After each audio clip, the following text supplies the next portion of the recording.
তুমি বিশ্রাম করো, আমি মন্দিরে গেলাম।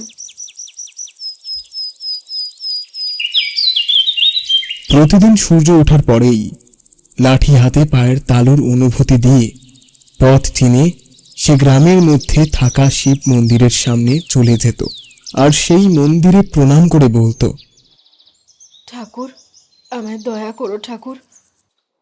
তারপর সে মন্দিরের পাশেই সারাদিন বসে বসে ভিক্ষা করত। ভিখারি হলেও তার মনের ভক্তি ছিল অগাধ।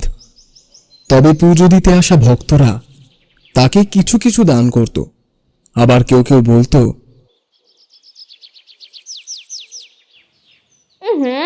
বাবা গো, এই দুর্গন্ধে তো টেকা যাচ্ছে না।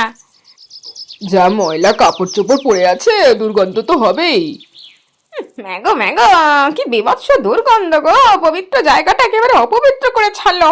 চল চল চল, এখান থেকে তাড়াতাড়ি চল তো দেখি।